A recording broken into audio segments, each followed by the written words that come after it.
हरिः ओम् अग्ना विष्णो सजोषा सेमा वर्धन्तु वाङ्गिरः द्युम्नेर्वाजेभिरागतम्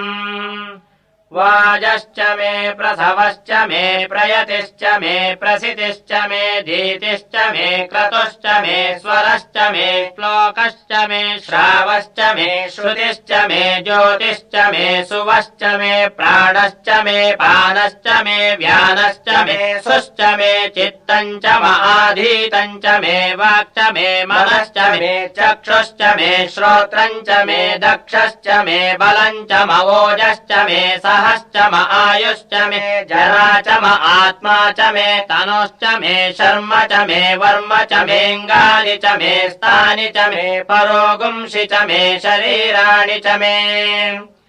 ज्येष्ठम् च म आधिपत्यम् च मे मन्युश्च मे वामश्च मे मश्च मेऽम्भश्च मे जेमा च मे महिमा च मे वरिमा च मे प्रतिमा च मे वर्ष्मा च मे द्राघुया च मे वृद्धम् च मे वृद्धिश्च मे सत्यम् च मे श्रद्धा च मे जगच्च मे धनम् च मे वशश्च मे त्विषिश्च मे क्रीडा च मे मोदश्च मे ज्ञातम् च मे जनिष्यमाणम् च मे सूक्तम् च मे सुकृतम् च मे वित्तम् च मे वेद्यम् च मे भूतम् च मे भविष्यच्च मे सुगम् च मे सुबतम् च मरुद्दम् च मरुद्दिश्च मे क्लृप्तम् च मे क्लृप्तिश्च मे मतिश्च मे सुमतिश्च मे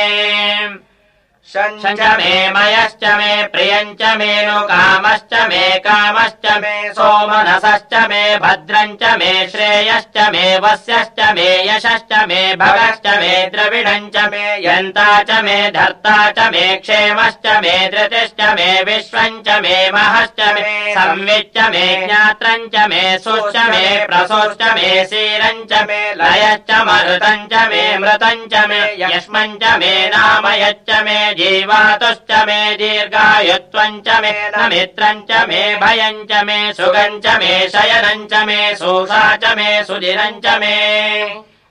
ऊर्च मे सोमृता च मे पयश्च मे रसश्च मे घृतम् च मे मधु च मे सग्निश्च मे सपीतिश्च मे कृषिश्च मे वृष्टिश्च मे जैत्रम् च महोद्भिद्यम् च मे रयिश्च मे रायश्च मे पुष्टम् च मे पुष्टिश्च मे विभु च मे प्रभु च मे बहु च मे भूयश्च मे पूर्णम् च मे पूर्णतरम् च मे क्षितिश्च मे कूयवाश्च मेऽन्नम् च मे क्षुश्च मे व्रीहयश्च मे यवाश्च मे माषाश्च मे तिलाश्च मे मुद्गाश्च मे खल्वाश्च मे गोधूमाश्च मे मसुराश्च मे प्रियङ्गवश्च मे नवश्च मे श्यामाकाश्च मे नीवाराश्च मे